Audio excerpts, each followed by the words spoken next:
Informe do Procurador-Geral da República.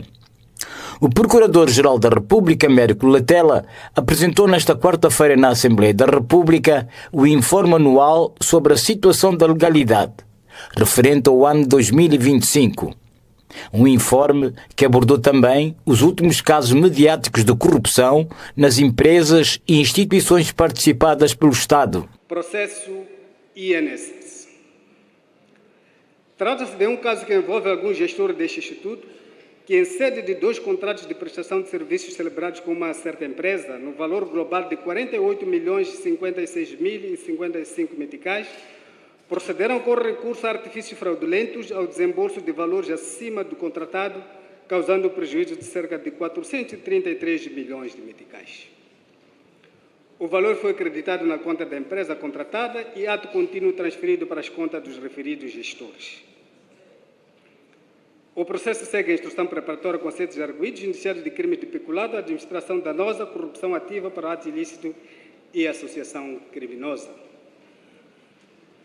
Processos Linhas Aéreas de Moçambique, processo número 6/11/P/GCC 2023. Caso das Linhas Aéreas de Moçambique, LAM. Trata-se de um processo autuado no dia 5 de janeiro de 2023, envolvendo gestores sêniores daquela empresa que, valendo-se das suas funções de direção, chefia e confiança, no âmbito da contratação para fornecimento de bens e prestação de serviços, da venda de aeronaves e de participações das linhas aéreas de Moçambique em uma ou outra sociedade, praticaram atos de gestão fraudulenta em benefício próprio e de terceiros em prejuízo da empresa, traduzido na administração danosa, fraude, corrupção passiva para ato ilícito, corrupção ativa, participação econômica em negócio e branqueamento de capitais.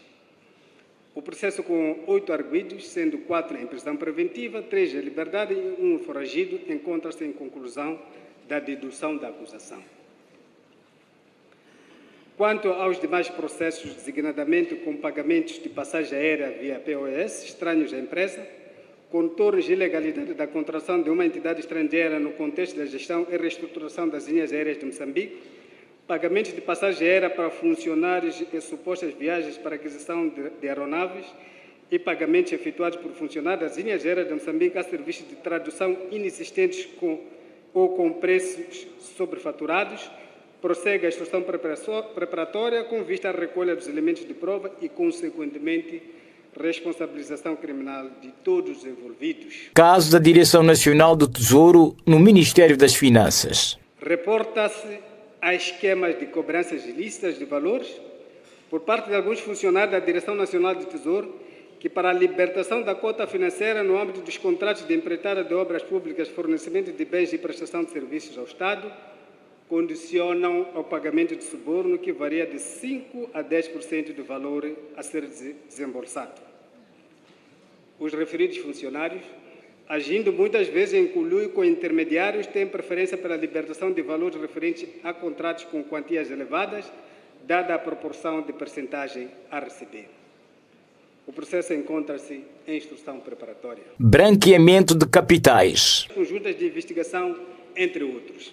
No período de análise, foram registrados 228 processos contra 191 do ano anterior, verificando-se um aumento de 37 correspondente a 19,4%. Aos processos registrados, somaram-se 428 transitados do período anterior, totalizando 656, findaram 59, sendo 16 por acusação e 43 arquivados, tendo transitados 551 processos. Recebemos 182 relatórios de inteligência financeira, sendo 117 disseminados de forma espontânea pelo GFIM e 65 a pedido do Ministério Público. Dos relatórios de inteligência financeira recebidos, 100 deram lugar à instauração de processos de branqueamento de capitais e 17 encontram-se em análise. Em cumprimento do dever de abstenção de realizar operações suspeitas, no período de análise, as entidades obrigadas remeteram ao Ministério Público 87 comunicações que deram lugar a igual número de processos. Continuamos a registrar a movimentação de elevadas somas de dinheiro de origem desconhecida, frequentemente depositadas em numerário, de forma fragmentada ou por transferências bancárias e, subsequentemente, retiradas de forma célere, muitas vezes sob pretexto de importação de mercadorias ou aquisição de imóveis por meio de sobrefaturação ou através de investimentos imobiliários ou ainda, mais recentemente, por compra de criptoativos. Nos processos instaurados, foram congelados valores no montante equivalente a 4 mil milhões, 52 milhões, 299.965 meticais e 73 centavos em moeda nacional e estrangeira. Para além destes casos de corrupção, o Procurador-Geral da República abordou igualmente diversos tipos de crimes, a destacar o crime contra a vida humana, os homicídios. Os crimes contra a vida representam a forma mais extrema de violação dos direitos humanos, pois atenta contra o valor supremo protegido pela Constituição, a vida humana. Sempre que esses crimes ocorrem, não é apenas uma vítima que é atingida, mas toda a sociedade é ferida nos seus valores essenciais. O aumento ou a persistência de crimes contra a vida enfraquece a autoridade do Estado, compromete a confiança dos cidadãos nas instituições de justiça, de manutenção da lei e segurança públicas, ameaçando a paz social. Em 2025, registramos um total de 2.044 processos de homicídio voluntário contra 1.566 do ano anterior, verificando-se um aumento de 478, correspondente a 30,5%. As províncias da Zambésia e Tete, com 507 e 284 respectivamente, e a cidade de Maputo, com 222, registraram o maior número de processos. Sinistralidade. 830 pessoas perderam a vida no país. Os acidentes de viação não estão somente relacionados com a violação ou inobservância das normas preventivas por parte de automobilistas ou peões, como tem sido o entendimento generalizado. Concorrem também para o efeito aspectos atinentes às deficiências de fiscalização rodoviária, assim como às condições técnicas dos próprios veículos, recaindo deste modo maior responsabilidade aos setores de licenciamento e fiscalização. Concorre ainda para a sinistralidade rodoviária a falta de profissionalização dos condutores dos transportes públicos semicoletivos e de carga, mostrando-se necessário que esta classe de trabalhadores seja sujeita à carteira profissional para o exercício desta atividade e à avaliação periódica, inclusive da sua conduta individual. Temos ainda a destacar fatores como o mau estado ou deficiente iluminação das vias, fraca sinalização, bem assim infraestruturas rodoviárias que não se mostram compatíveis com o crescimento do parque automóvel. Apesar deste registro e de outros casos criminais, o Procurador-Geral da República destacou melhorias na investigação e prevenção de vários crimes, como o de raptos, em relação aos anos anteriores. Moçambique registrou mais de 9.500 casos de violência doméstica e mais 2.500 contra a liberdade sexual em 2025, ano que foram também traficadas 21 crianças pela exploração sexual e laboral, avançou hoje o Ministério Público. No âmbito do informe do Procurador-Geral da República, Américo Letela, nesta quarta-feira, no Parlamento moçambicano. Registramos com preocupação o tráfico de pessoas envolvendo crianças dentro da região da SADC, predominantemente para a África do Sul e o Zimbábue, introduzida de forma clandestina naqueles países através de postos fronteiriços das províncias de Manica, Tete e Maputo, sujeitas no destino à exploração sexual, laboral, trabalho forçado e mendicidade. Em 2025, foram traficadas 21 crianças das províncias de Tete, Sofala, Maputo e Cidade de Maputo, contra 3 de igual período, todas para fins de exploração laboral. No mesmo período, foram instaurados 9.274 processos referentes à violência doméstica, um acréscimo em 14,4% face ao ano anterior. As províncias com maiores casos são Gaza, Inhambane e Sofala, e as com menores casos são Maputo, Cabo Delgado e Niassa. Na mesma informação, o Procurador adiantou que o Ministério Público abriu 3.345 processos contra liberdades sexuais, um decréscimo em 1,1% face ao ano anterior, totalizando 5.001 ao somar os 1.656 de 2024. A província da Zambésia lidera a lista dos processos, com 579, seguido de Gaza e Manica, com 454 e 366, respectivamente. O silêncio, o medo, a estigmatização social contribuem para a subnotificação destes crimes, dificultando a atuação da justiça e perpetuando a impunidade, disse o Procurador.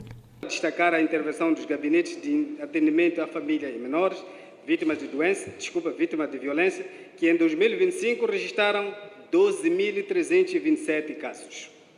Destes, 9.509 são de violência doméstica, 2.545 contra a liberdade sexual e 273 de uniões prematuras. A par da responsabilização, impôs-se o reforço das ações de sensibilização para o abandono destas práticas e a adoção de medidas de proteção da criança e de observância dos seus direitos fundamentais. Ainda em 2025, foram instaurados 477 processos relativos a casamentos prematuros, contra 427 do ano anterior, com a província da Zambésia a liderar a lista dos casos com 127, seguida de Gaza com 84 e Manica com 58, sendo que os menores casos foram registrados em Maputo. Conforme adiantou Américo Letela, em 2025 foram abertos 12 processos crimes contra o tráfico humano, contra 5 em igual período do ano anterior, dos quais 4 referentes ao tráfico interno e 8 relacionados ao tráfico internacional. A normalização ou o silêncio em torno destas práticas contribui para a perpetuação da violência e exploração humana. Para além das consequências jurídicas e sociais, o tráfico de pessoas coloca um desafio ético e moral de grande magnitude. Trata-se de um crime que reduz o ser humano à condição de mercadoria, negando-lhe a sua humanidade e dignidade intrínseca. Concluiu o Procurador-Geral moçambicano, citado pelo Notícias ao Minuto. Numa operação que se prolongou por mais de 5 horas desde a madrugada desta quinta-feira, o Serviço Nacional de Investigação Criminal, SERNIC, apreendeu mais de 90 telemóveis, bem como uma quantidade não especificada de cigarros na posse dos reclusos do estabelecimento penitenciário de máxima segurança vulgo BO. O Serviço Nacional de Investigação Criminal esclarece que, das investigações realizadas, se concluiu que o epicentro dos crimes cibernéticos tem sido os estabelecimentos prisionais e pretende-se, com esta operação, mitigar estes tipos legais de crime. Do combate e prevenção aos crimes de burla informática ou com recurso a meios eletrônicos, como é o caso daquelas mensagens que têm sido frequentes nos últimos tempos receber sobre o envio de certos valores, assim como aquilo que tem ocorrido nos últimos tempos, que é a clonagem de perfis das redes sociais. E não só, também a prática de outros crimes. E dado aquilo que são as investigações feitas pelo SERNIC, percebemos que o epicentro desses crimes é a partir dos estabelecimentos penitenciários, muitos dos quais da cidade e da província de Maputo. Hilário Lole, porta-voz do SERNIC, referiu que as investigações prosseguem com o objetivo de identificar os indivíduos que falsificaram a entrada destes dispositivos no estabelecimento prisional, sobre os quais recairá a devida responsabilização criminal ou disciplinar. Temos aqui a sublinhar que todos os indivíduos com os quais foram apreendidos esses bens, esses telemóveis, foram registrados e o serviço penitenciário poderá tomar medidas carcerárias sobre esses mesmos detentos e não só, com base naquilo que serão as investigações a serem feitas pelo SERNIC para identificar as pessoas, os indivíduos que facilitaram a entrada desses bens, poderão também recair sobre eles responsabilidades, a partir de responsabilização criminal ou até disciplinar, para o caso de serem funcionários do estabelecimento penitenciário. O Serviço Nacional de Investigação Criminal referiu ainda que vai manter as linhas operativas abertas e poderá, a breve trecho, realizar mais operações noutros estabelecimentos prisionais. O Governo acaba de extinguir o INAI, a Inspeção Nacional das Atividades Económicas, e em sua substituição criou a Inspeção Geral do Estado, para reforçar a segurança alimentar e a fiscalização económica no país. Com a criação desta entidade, de acordo com o secretário do Estado da cidade de Maputo, Vicente Joaquim, o objetivo é reduzir irregularidades, combater a corrupção e acabar-se com o desperdício dos recursos públicos. Falta de coordenação e articulação entre as várias entidades. Ambiente propício à corrupção devido à ausência de rastreabilidade e controle central.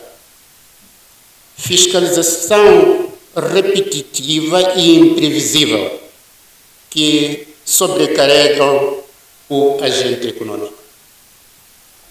Recursos limitados, capacidade técnica e desigualdade de meios.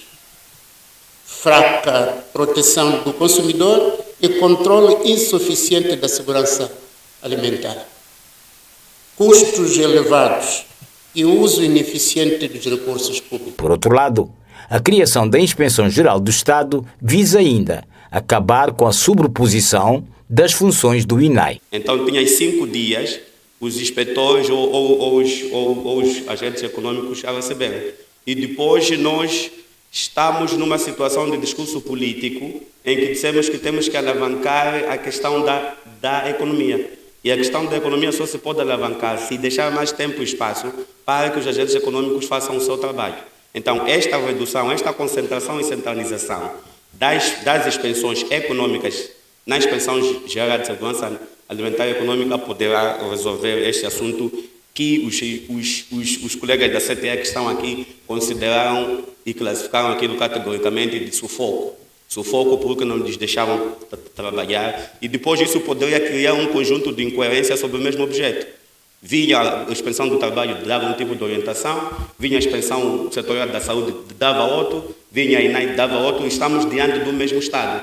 Então, se estás diante do mesmo Estado, é preciso que tenhas coerência e equipas coordenadas no âmbito das suas atribuições e competências. A criação da Inspeção Geral do Estado visa ainda acabar com a sobreposição das funções do INAI. Se tens um contexto, um sistema de inspeção, em que tens vários e múltiplos atores, corres o risco de cada um, diante das suas atribuições e competências sobre o mesmo fenômeno e objeto, abrir espaço para práticas corruptivas.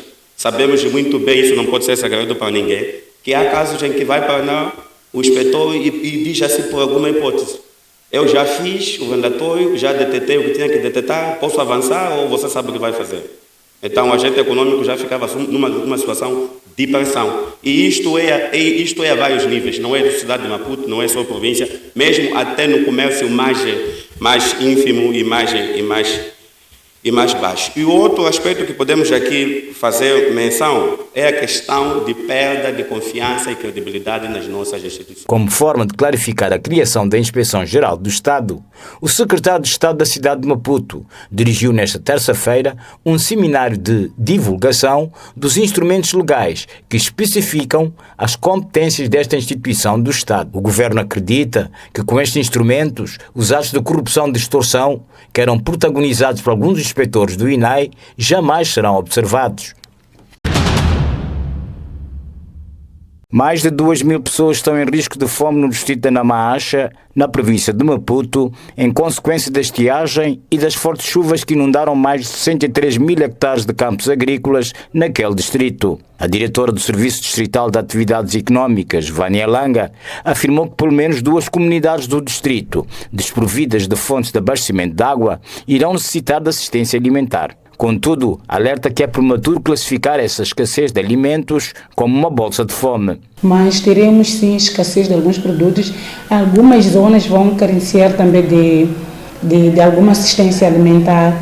Falo das zonas do interior da localidade de Mailana, assim como Matsequenha, são zonas semiáridas que não têm fontes e mesmo depender daquilo que é a queda pluviométrica. Então essas zonas sempre carecem de uma fonte, de uma assistência alimentar. Neste momento é prematuro dizer que teremos fome, uma bolsa de fome, mas teremos zonas sim que vão...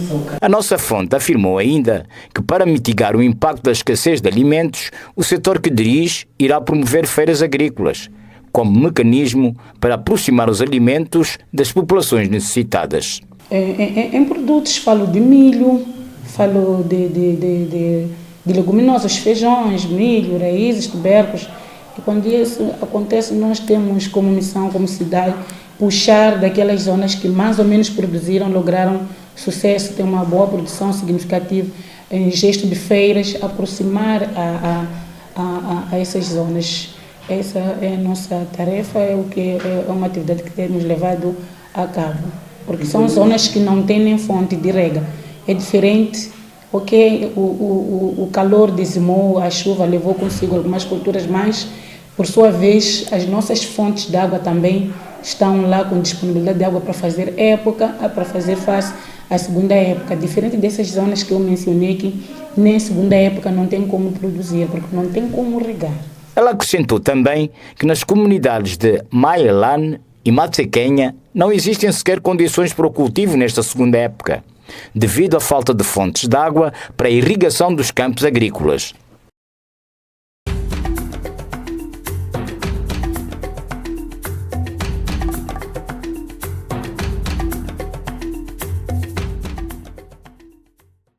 As diversas lideranças. Falando durante uma entrevista à TV Focus, Elídio Casquinha, analista desportivo na cidade da Beira, começou por questionar a forma como terminou a última edição do Moçambola, destacando a ausência de uma explicação plausível por parte da Federação Moçambicana de Futebol. Segundo o analista, o campeonato não decorreu até a última jornada, mas o seu desfecho não foi devidamente esclarecido, o que levanta dúvidas quanto à transparência e credibilidade da competição. Primeiro, antes de fazermos análise do Moçambola 2026, remete-nos a uma análise daquilo que foi o Campeonato Nacional na edição 2025, que deixou-nos a desejar. O Moçambola mal terminou e não tivemos uma justificação plausível por parte da instituição que organiza ou tutela o nosso Campeonato Nacional, que é a Liga Moçambicana de Futebol. Não tivemos uma comunicação oficial daquilo que teria ocorrido para que o Moçambola terminasse daquela forma, não é? Porque nós sabemos que o campeonato termina até a última jornada. Relativamente à edição 2026, Casquinha considera que o modelo adotado levanta preocupações, afirmando que, ao observar o calendário competitivo, há indícios claros de uma regionalização no campeonato. Estamos diante de um campeonato regional, mas de forma disfarçada. É só olhar de uma forma direta para o próprio Ferroviário da Beira. Começa a primeira jornada jogando com a Liga Desportiva de Sofala, depois segue com o Xingal de Tete e depois terá, portanto, a União Desportiva de Songo. Ambas todas são equipas da Zona Centro. Outro ponto levantado pretende-se com o braço de ferro entre a Federação Moçambicana de Futebol e as linhas aéreas de Moçambique, que, segundo disse, representam um risco sério para o cumprimento do calendário competitivo. O analista alertou que, caso não haja entendimento entre as partes, existe uma possibilidade real do campeonato não chegar mais uma vez ao fim. Se por um lado estamos diante da nova liderança das linhas aéreas de Moçambique, preocupada com o fator lucro, do outro lado estamos com gestores da Liga Moçambicana de Futebol que estavam acomodados com a anterior gestão da LAM, acumulando dívidas que depois não se sabiam quando poderiam ser pagas aquelas dívidas. E a atual direção da LAM está preocupada com a gestão sustentável das linhas aéreas de Moçambique. Isso entra em choque com aquilo que é a realidade do gestor de Moçambola. Por outro lado, apontou a falta de atratividade no Moçambola para potenciais patrocinadores, defendendo que a ausência de credibilidade afasta investidores. Enquanto não vendermos a credibilidade nesse campeonato, não teremos como ter patrocínio. Empresas sérias não vão colocar dinheiro num festival de desorganização. Comparando com outros países da região, destacou que ligas mais organizadas conseguem captar apoio financeiro devido à confiança que transmitem ao mercado. A internacional basquetebolista moçambicana Clarice Machanguana foi imortalizada no Hall of Fame da Federação Internacional de Basquetebol, FIBA, evento que visa reconhecer e homenagear os maiores figuras do basquetebol internacional. Aos 49 anos, a imponente pivô torna-se na primeira e única atleta do país a receber esta distinção, o mais alto reconhecimento individual do basquetebol mundial, como também a atuar no Women National Basketball Association. Ela é a segunda jogadora africana com distinção do Hall of Fame, depois da senegalesa Mame Mbengue. num universo de 33 jogadoras homenageadas em todo o mundo. Na sua intervenção, a antiga atleta referiu que vai manter o título pelo tempo que for necessário, até que raparigas, tal como ela foi na infância, possam alcançar este feito. Gostaria de dizer que esta elegante girafa africana não estava destinada a estar sob os holofotes de um palco global como este. Mas por causa das milhares de meninas que ainda enfrentam dificuldades das quais eu consegui escapar, vou manter este reconhecimento o mais alto que puder, pelo tempo que for necessário, até que todas elas acreditem que também podem. Não porque eu seja extraordinária, mas porque sou uma delas.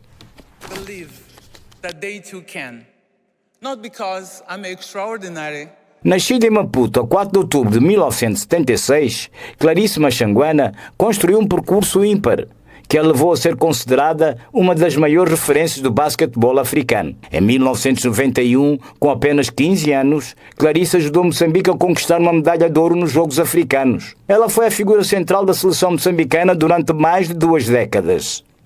O seu legado culminou com a conquista da medalha de prata no Afrobasket feminino de 2013, um feito que garantiu a histórica qualificação de Moçambique para o Campeonato do Mundo de 2014 na Turquia. A sua ascensão ao estrelado global começou nos Estados Unidos, onde brilhou na Universidade Old Dominion.